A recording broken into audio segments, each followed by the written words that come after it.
What's going on, Illumineers? Welcome to another Wednesday here at Rudros Entertainment for Lorcana Wednesday. And man, it snuck up on me so quickly. We're at the end of Into the Inklands. Ursula's Revenge pre-release is going to be next week. I think the 17th is when a lot of those are happening.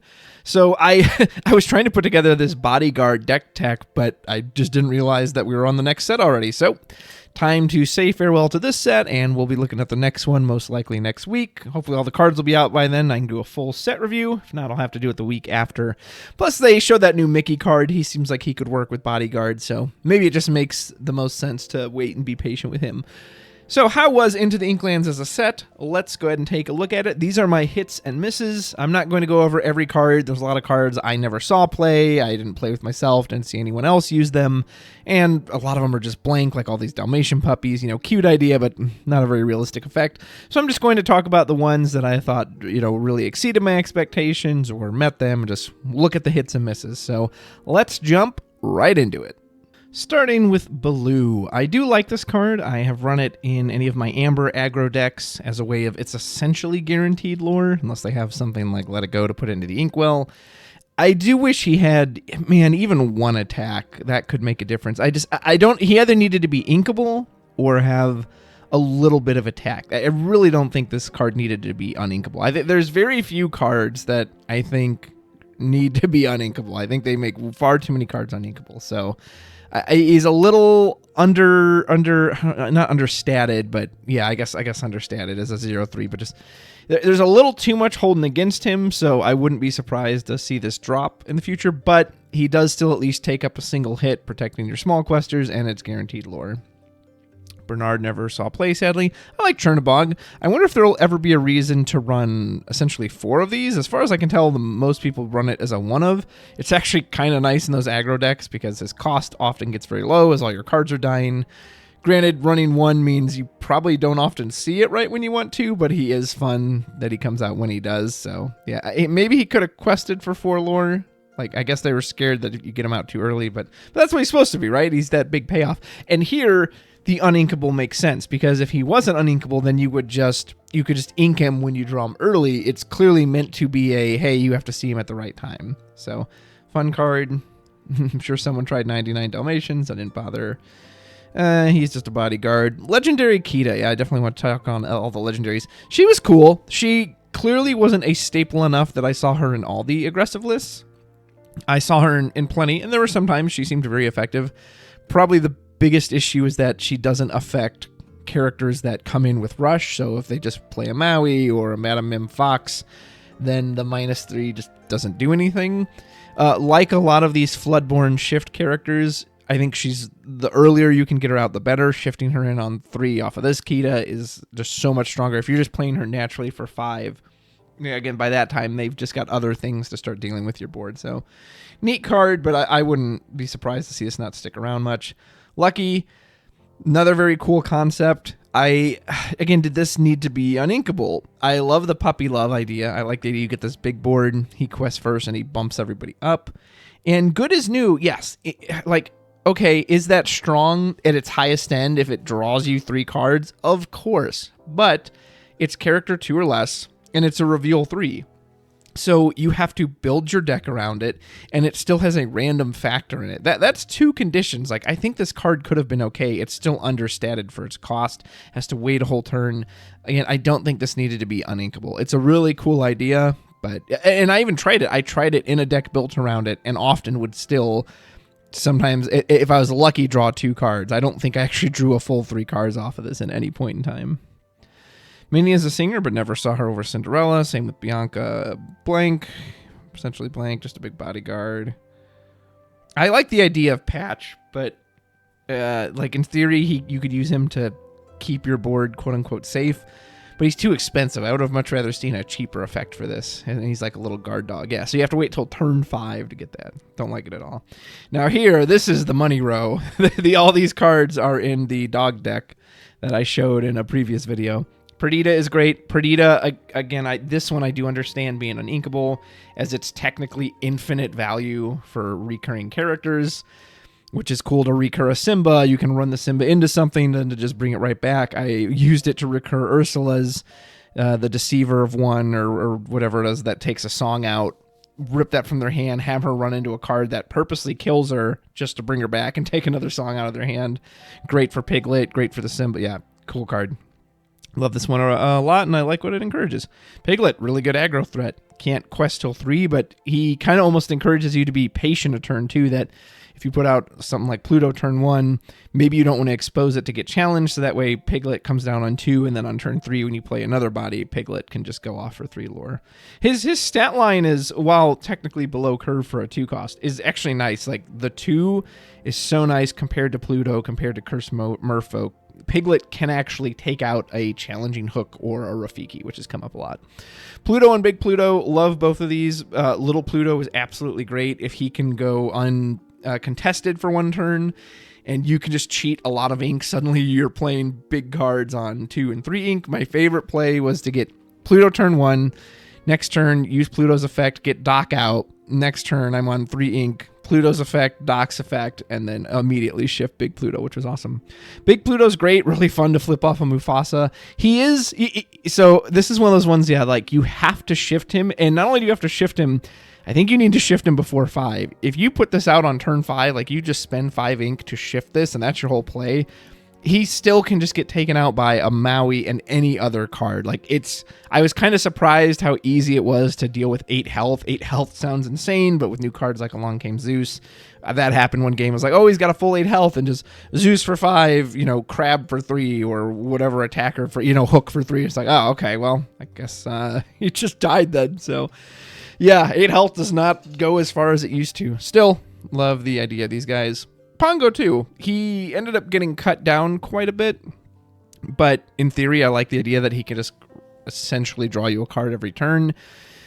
Maybe the 2 was a little expensive since it does have to be a character, but most of the cards in decks are characters, and it can be used the turn he comes out. He doesn't have to wait a turn. That's really cool. Yeah, I like Pongo. Saw a few people tried Queen. It's just not there yet. Maybe one day.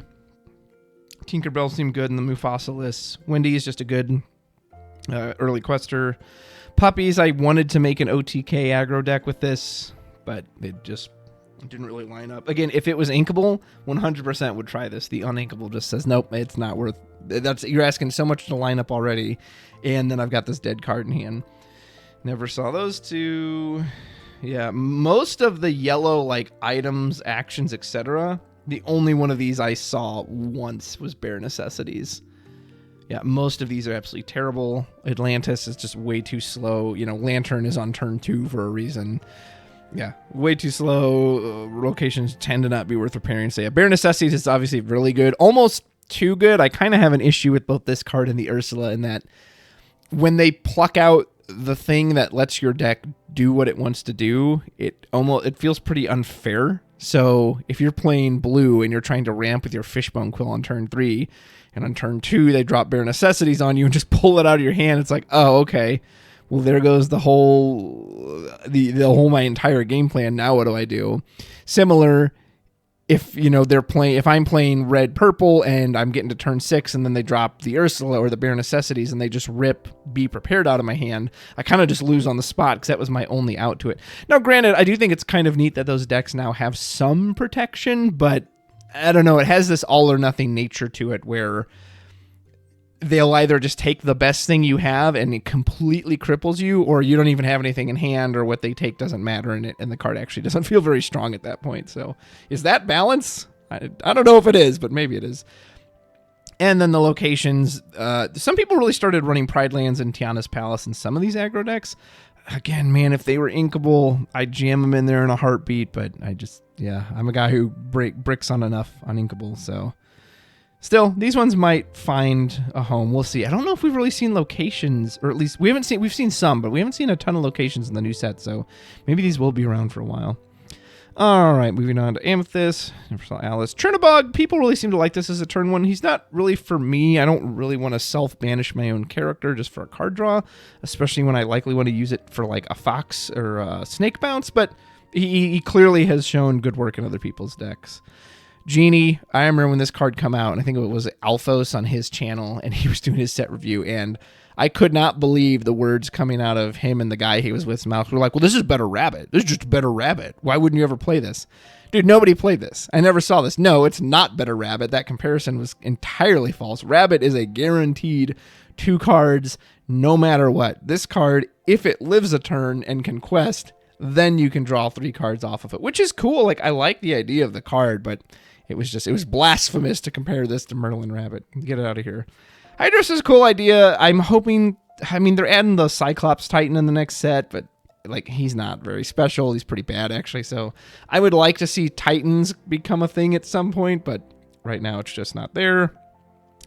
I didn't see this Jafar much other than as a shift target for this Jafar. Usually people ended up using the Steel Jafars in that list since you wanted to combine with Whole New World. Yeah, and this Jafar, it's, what's kind of funny is outside of Whole New World, he probably honestly wouldn't be that good. Like, if you just had to kind of play him fairly, if you played him on 7, he's insanely slow. Friends is nice. It's kind of cool that he can sing Friends and then you get 2 lore off of that. But yeah, he's clearly there for the Whole New World combo. And for that combo, it's sick. If I had the pieces for that deck, I absolutely would have played it at locals more this year because it can just steal victories out of nowhere.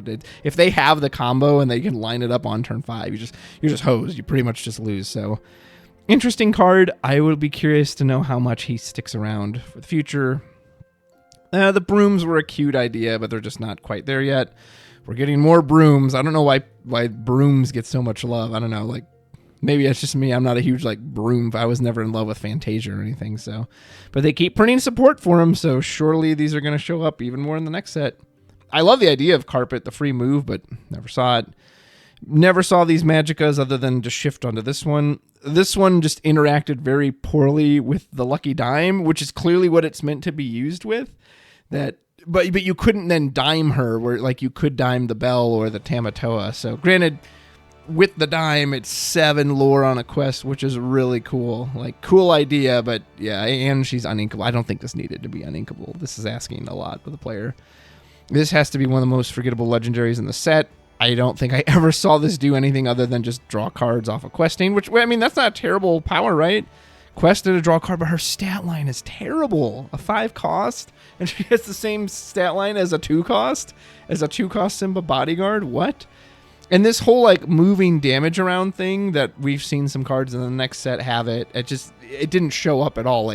That and the healing mechanic are just not prevalent in this game. In general, people aren't putting damage on cards unless they're completely taking them out in one go. So yeah, any of these move damage around cards just were not it.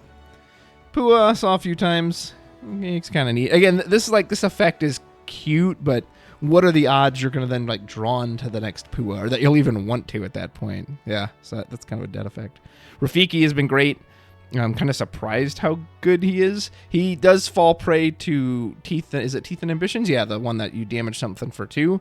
But the Challenger 3 is just, man, he can take out an opposing snake, fox, goat, rabbit, any of that stuff. So yeah, he's solid. He's a really solid card. It's funny, the only thing you even use him for is just the Challenger, the ancient skills. They will never come at once, but who knows? Maybe if Hyenas are everything. Stratos, not existent. Didn't really see any of these. Treasure Guardian, again, this card is so over-designed. I love the above curve. I like the lore. But why is it uninkable when it requires a location to do anything? It makes no sense. This Ursula, I hear, was actually really awesome in pre-release, but never saw it outside of that. I think someone in a tournament ran It Calls Me. There was some clamor to use Last Ditch Effort in place of Pinocchio. I tried it once, didn't like it at all. Just cut it. Boss is on a roll, in theory, isn't a bad card, right? Anything that's instant lore game and it lets you scry. There's nothing wrong with this card, but unless something comes out to really abuse it, maybe the green Ursula, yeah, because it essentially just says gain 2 lore.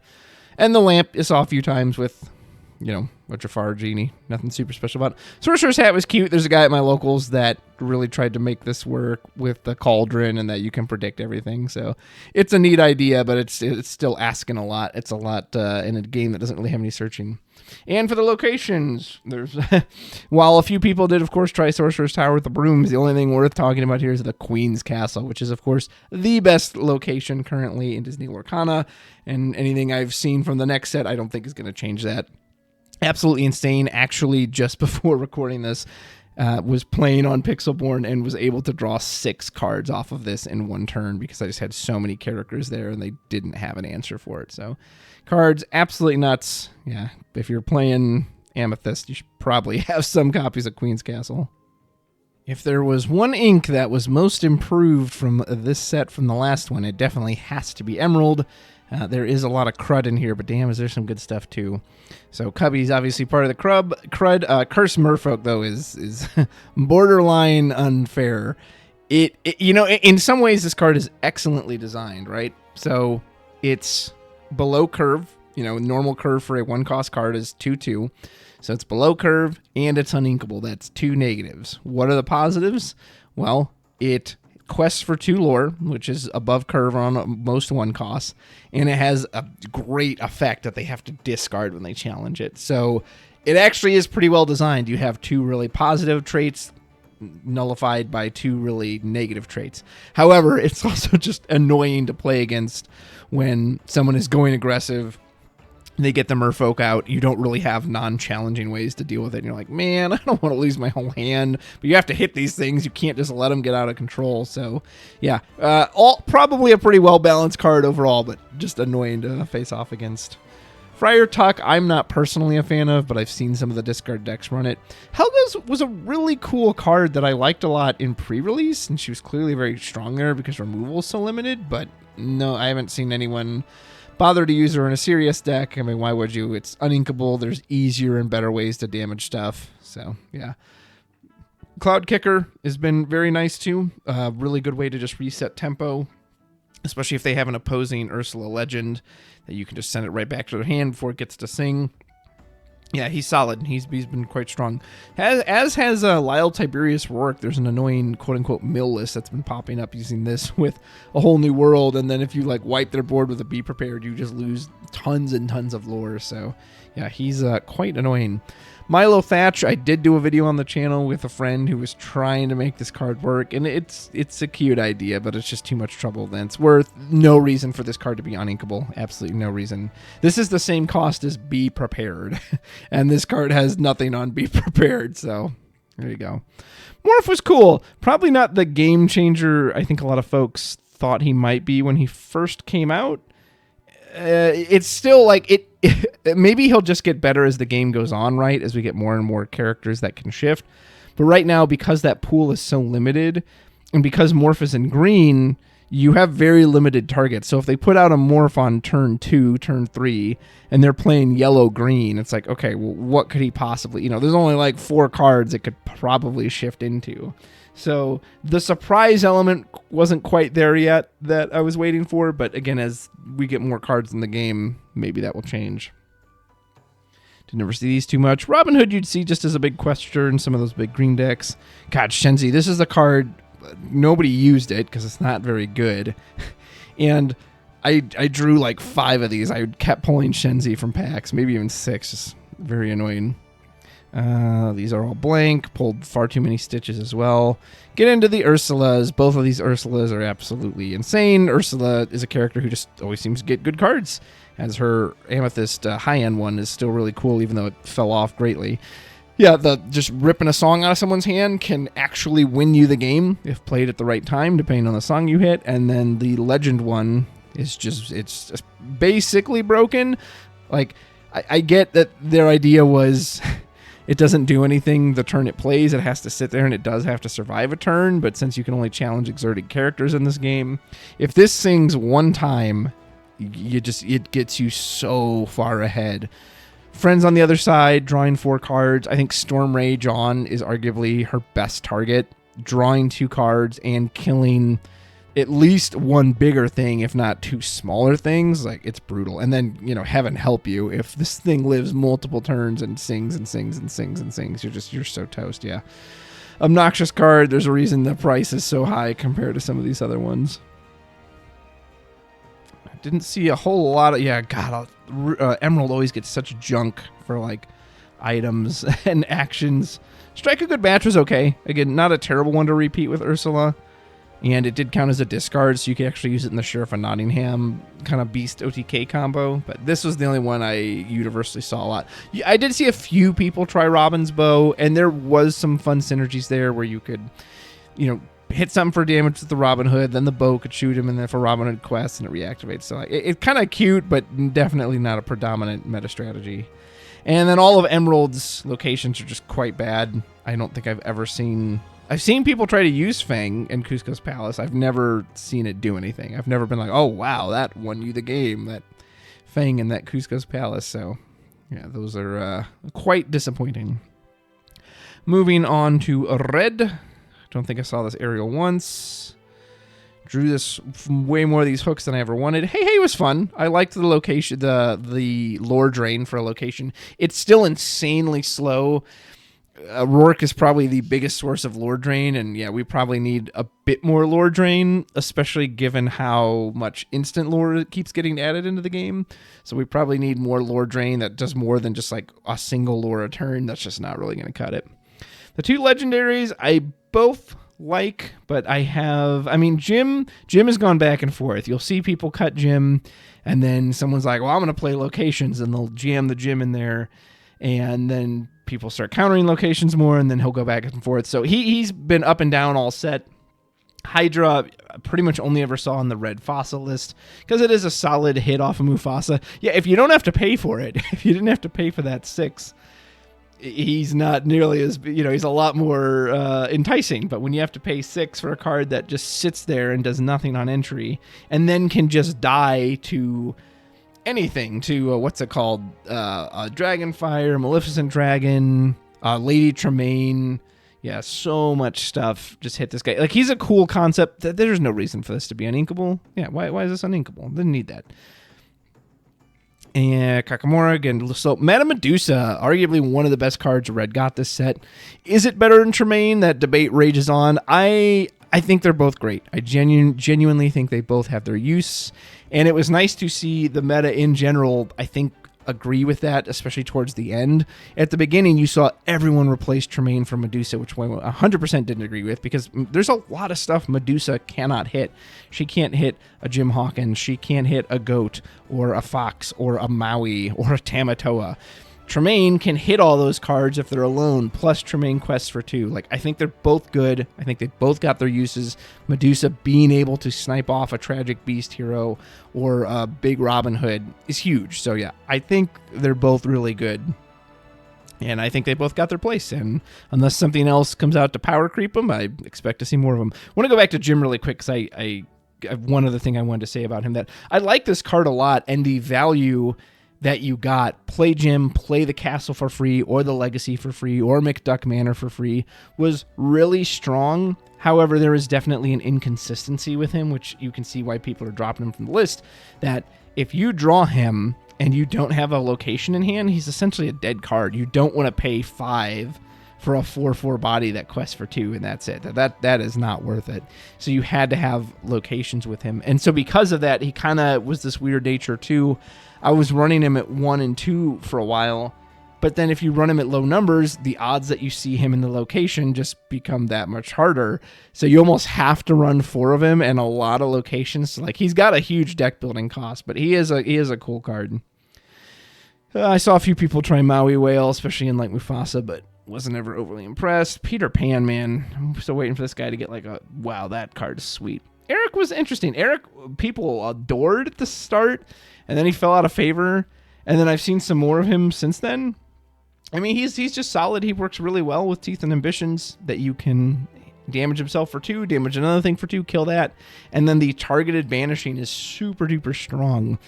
But he was not the, hey, you gotta jam this in everything that I think people maybe thought he would be originally. Why is that? I don't know. Is it the cost 4?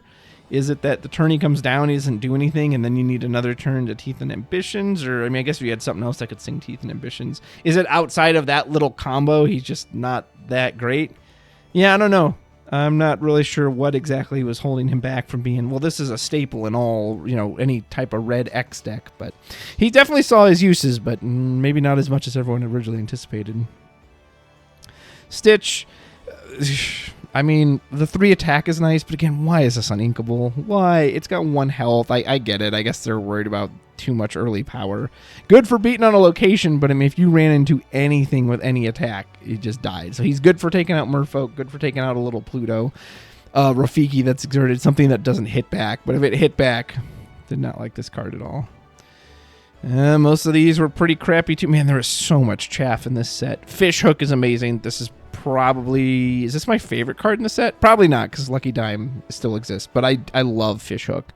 Fishhook, and it's 2 of in my deck right now. And it's just great. The evasive until the start of your next turn is huge. That, I think, is really what saves this card. Lets Maui take out any location in one shot. You can use it to protect things like a Tremaine that normally you wouldn't think of, well, I want to protect it. But yeah, if it's questing for 2 and now you're protecting it with the evasive. The versatility of this item is amazing. Yes, it's expensive. Yes, the turn I have to pay for it to put it out never feels amazing. But once I bite that bullet, I've always been grateful for it afterwards. So Fishhook is awesome. I didn't use Talisman much, but I know some people did, and they seem to have some success with it.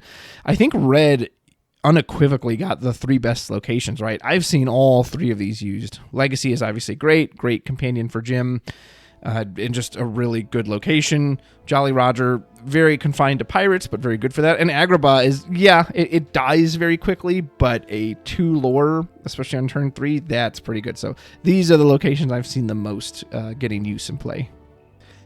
Next, we have my favorite color in Sapphire with a bunch of cards that just didn't see much play.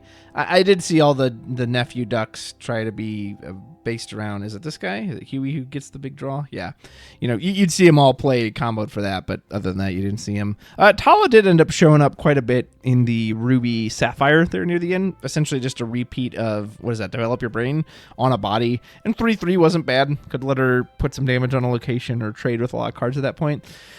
Grammatala, Spirit of the Ocean, is probably one of the cards I was most excited about when the set came out, and I just could not find a way to make her very successful. It just felt slow and counterintuitive by the time, if you paid 7 for her naturally, by the time you got there, you didn't really need to put more cards into your Inkwell.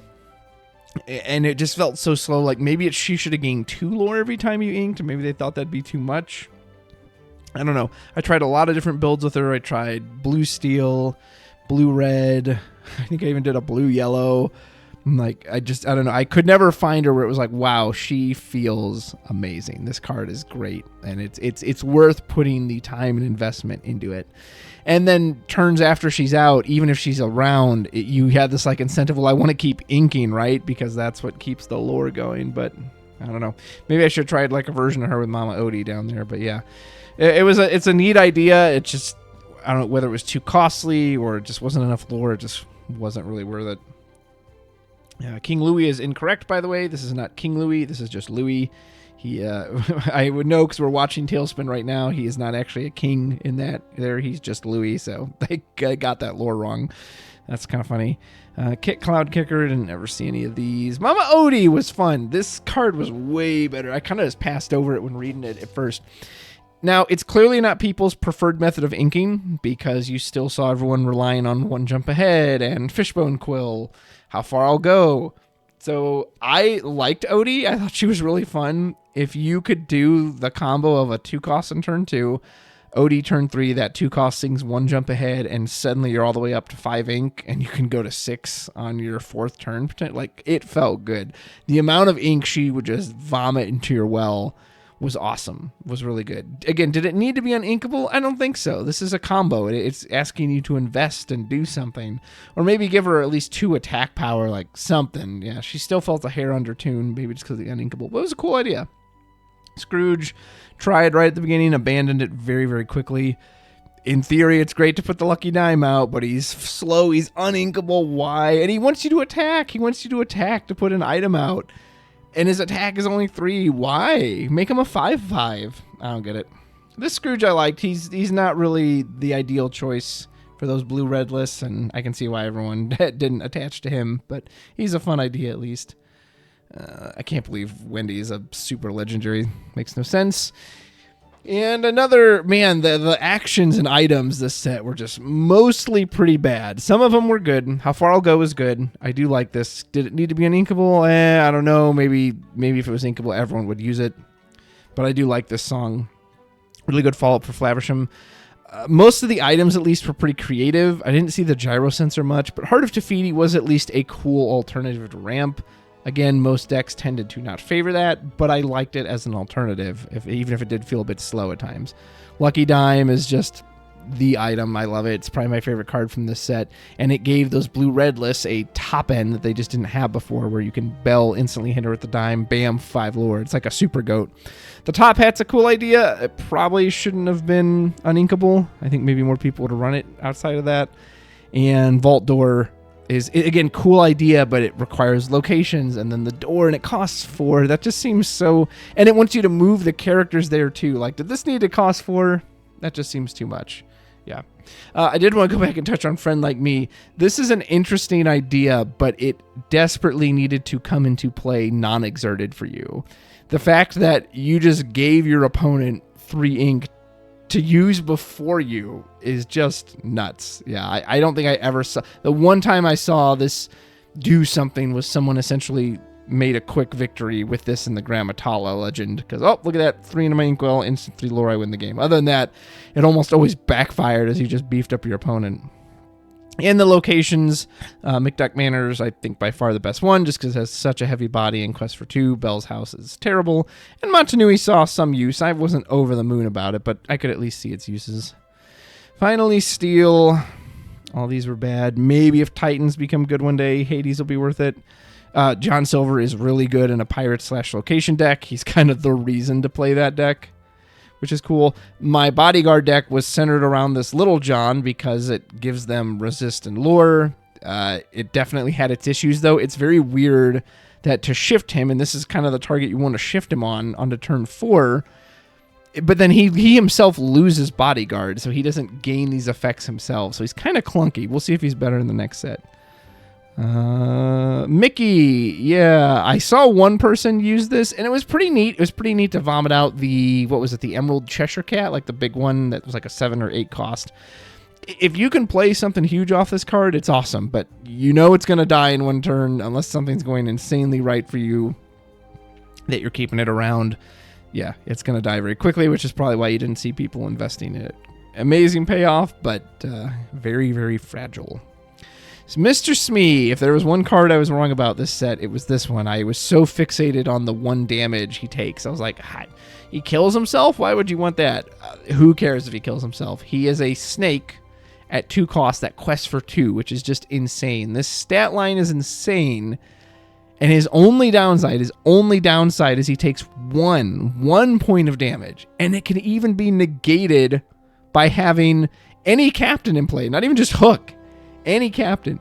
It's like if he quests 3 turns in a row and kills himself, but you got 6 lore out of it, oh my god, that's so worth it. That is so worth it. So who cares? Yeah, I completely got too hung up on that downside when I saw him. This dude's honestly probably way too strong. He probably should have taken 2 damage, or like maybe it had to be Captain Hook, or maybe he just dealt 1 less attack. Like if he was a 2/3, then you could out him with something like a snake and still keep it alive. But the fact that he trades with snake, fox, goat, all those things, yeah, dude's ridiculous. Absolutely ridiculous. No one played with any of these. Titans, maybe it'll be better. Robin Hoods. Okay, let me touch on Sheriff really quick, and I'll go back to Robin Hood, because I have more to say about this. Cool, neat idea. Only really ever saw it with the Beast Infinite combo, with the Bayou, but it was still a cool idea. And he did have some niche uses with like Whole New World, where they would discard a bunch, and you'd get to ping off for a bunch of damage. But it was still a combo, and he's uninkable, so yeah, probably why he fell off. Unlike Champion of Sherwood, who is not uninkable. He is fully inkable, and obviously you have his great companion here, where you see this on turn 1, whatever they feel like turn 2, probably not even going to quest with this, because they don't even want to risk losing him. And then bam, you just slap this guy out on turn 3 and take over the game, because a 3/6 on turn 3, that can quest for 2 or sing any song in your deck, whether it's Zeus or Whole New World or Grab Your Swords. Oh my God. I've come to detest this card so much. Like, I don't know why they keep giving Steel such insane cards. And he has 2 on top of this. So again, he's already good on the shift and the stats. Both of his effects are nuts. He's so good at punishing aggro. Normally, the downside of challenging the aggro, right, is yes, you're challenging and controlling their characters, but you're not progressing your own victory, right? You're not getting any closer to 20 lore. But Robin Hood says, no, forget that. I'm going to do it all. So not only does he take out your small aggro cards, he gains lore when he does it. So he's also pushing you further to victory. Like, it's so dumb. And then when you challenge him, even if you challenge him and kill him, he gets to draw a card. Whereas stuff in the past has been like, hey, you have to challenge them. Like, he has to die while he's the initiator. But no, he can be sitting there exerted. You run into him with a Maui, and he still just draws a card from it. Like, I've really come to detest this card because it's so strong. Now, the funny thing is, if you just play him naturally for 5, I have no issues with him. On turn 5, and he sits there a turn, and he doesn't do anything, I think he's completely fine. But when he's shifted in on 3, oh my goodness, is he busted.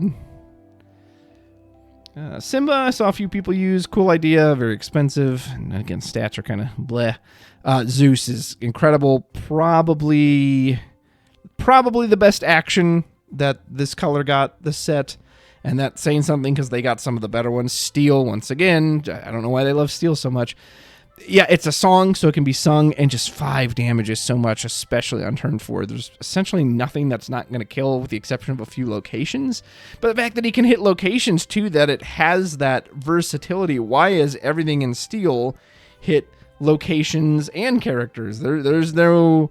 I'll get to Rise of the Titans in a second, but yeah, Zeus is just insane. The amount of cards that it kills Maui, it kills Tragic Beast, it can kill a Lady Tremaine or a Madame Medusa, it can kill a Scrooge, it can kill a Scar, a 7-cost Scar. Like, there are so many cards that just outright die to this from full health. Tinkerbell's another one. The Jafar, the enchanted Jafar, or not the enchanted, the evasive Twisted Sorcerer Jafar, the new one that you want to sing Whole New World with. There's so much stuff as hits. Absolutely insane. Absolutely cracked card.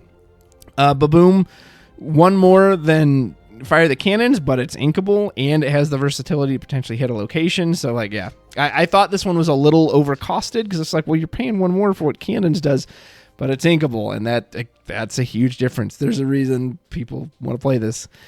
And then Titans is just... Why? Why is there a card like this in Steel but not in Ruby? You know, I understand Steel is always broken items, so I do understand that part, but the ability to just banish a location outright when you have all these other things that damages locations just feels wrong. It just feels wrong. Like, that feels like that should be a Ruby effect. And the fact that it's versatile, that I get why they put the item thing on there, because they were worried, like, well, if it only hits locations, there's going to be a lot of matchups it's completely dead in because they don't have locations. And to be fair, there are still some matchups it's dead in as well because they're not running locations or items, but still, the versatility of it, it's cheap. Like, man, what a good card. And mostly didn't see these 3. Sometimes saw people use Treasure Planet. Steel luckily actually got some of the lesser locations. No one really runs Rottingham or Maui's Place of Exile. You would, of course, still see the Bayou mainly with the Beast OTK combo. Maybe a little bit outside of that if you wanted to get a little dig deeper into your deck. But yeah. So those are the cards from Into the Inklands. Overall, it was a set I enjoyed. Locations ended up being more enjoyable than I thought they would. I was very worried they were going to be overpowered, but I think they actually ended up in a pretty good place overall. So we will see what Ursula's Revenge, Return, whatever it's called, brings to us. Let me know, what were some of the cards you really enjoyed from the set? What are ones you had really high hopes for but let you down? Or maybe ones that you completely underestimated, like I did with Mr. Smee here, and turns out they were amazing. I appreciate you watching. Get ready for that next set. We will see you soon. Until next time, take care.